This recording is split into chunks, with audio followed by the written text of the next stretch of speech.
Hello guys, welcome to political education classes. आज का जो हमारा टॉपिक है, अरस्तु कौन है और उन्हें एक महान दार्शनिक क्यों कहा जाता है, अरस्तु के राजनीतिक विचार क्या हैं और उनके राजनीति के जनक क्यों कहा जाता है, अरस्तु को बायोलॉजी ऑफ फादर का सम्मान क्यों प्राप्त हुआ और प्लेटो से अरस्तु के विचार किस प्रकार से अलग हैं। इसके लिए हम कुछ इंपॉर्टेंट पॉइंट्स पर ध्यान देंगे। अरस्तु की जीवन शैली को देखेंगे, अरस्तु जब बायोलॉजी ऑफ फादर कैसे बने और अध्ययन क्षेत्र उनका क्या था, अरस्तु और प्लेटो के संबंध क्या थे और अरस्तु के अनमोल विचार क्या हैं। अरस्तु की जीवन शैली, अरस्तु कैसे बायोलॉजी ऑफ फादर बने और उनका अध्ययन क्षेत्र क्या है। अरस्तु एक यूनानी दार्शनिक लेखक थे। वे प्लेटो के शिष्य व सिकंदर के गुरु थे। उनका जन्म 384 BC स्टेगिरिया नामक स्थान पर हुआ था।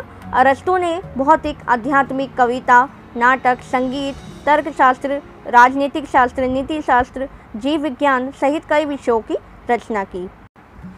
अरस्तु को 17 वर्ष की उम्र में शिक्षा पूरी करने के लिए बौद्धिक शिक्षा केंद्र एथेंस भेज दिया गया, जहां उन्होंने 20 सालों तक प्लेटो की शिक्षा प्राप्त की। अरस्तु उस समय में सबसे बुद्धिमान व्यक्ति माने जाते थे। उनकी गिनती उन महान दार्शनिक में होती थी जो सबसे पहले व्यक्ति थे जिन्होंने ट्रेडिशनल पर भरोसा ना करके किसी भी घटना की जांच के बाद ही किसी रिजल्ट यानी नतीजे पर पहुंचने की बात को स्वीकार किया। इसलिए उनको नास्तिकता का भी उन पर आरोप लगाया गया। अरस्तु ने जंतु इतिहास नामक पुस्तक लिखी, जिसमें 500 प्रकार के विभिन्न जंतुओं की रचना, स्वभाव, वर्गीकरण, जनन आदि का व्यापक वर्णन किया। इसलिए उन्हें फादर ऑफ बायोलॉजी का सम्मान प्राप्त हुआ। अरस्तु को मानव स्वभाव से जुड़े हुए विषयों की खोज करना पसंद था, जैसे आदमी को जब भी समस्या आती है तो वह उसका कैसे सामना करता है और आदमी का दिमाग किस तरह से काम करता है, समाज को लोगों से जोड़े रखने वाली प्रशासन को किस तरह से ऐसा काम करना चाहिए ताकि उससे लोगों का विश्वास बना रहे। तो ऐसे ही प्रश्नों के उत्तर पाने के लिए अरस्तु अपने आसपास के माहौल पर प्रैक्टिकल यानी प्रायोगिक रुख तरीके अपनाते थे और कार्य करते थे। अरस्तु के प्रसिद्ध ग्रंथ पॉलिटिक्स के अलावा उन्होंने कई अन्य रचनाएं भी की, जैसे history of animal, on memory, physics, on the universal.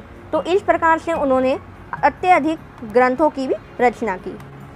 अरस्तु और प्लेटो के संबंध और अरस्तु के अनमोल विचार। अरस्तु और प्लेटो के स्टूडेंट थे, परंतु उन्होंने उनके विचारों की भी तीव्र आलोचना की थी।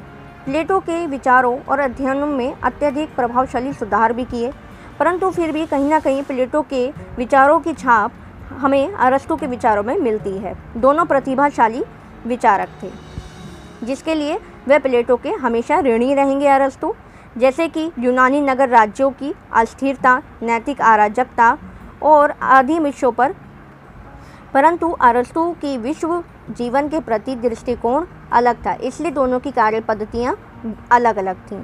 अरस्तु के अनमोल विचार, अच्छा जीवन के लिए खुद को एक आम इंसान की तरह व्यक्त करना चाहिए, लेकिन जो सोचना चाहिए वो एक बुद्धिमान व्यक्ति की तरह सोचना चाहिए। सीखना कोई बच्चों का खेल नहीं है, पर हम बिना दर्द के कुछ नहीं सीख सकते। तो इस तरीके से अरस्तु ने हमें अनमोल विचार व्यक्त किए जीवन के लिए। इस तरह हमने अरस्तु के बारे में जाना कि उन्होंने की मानव राज्य जीवन के प्रति क्या नज़रिया था और उनकी मृत्यु 62 वर्ष में हुई थी, परंतु उनका नाम और उनके विचार और उनके ग्रंथ हमेशा महत्वपूर्ण हैं और हमेशा रहेंगे। Thank you guys, and subscribe कीजिए, लाइक कीजिए, शेयर कीजिए ज़्यादा से ज़्यादा, ताकि मुझे और मोटिवेशन मिले इस तरह की वीडियोस आप लोगों के लिए लाने के लिए।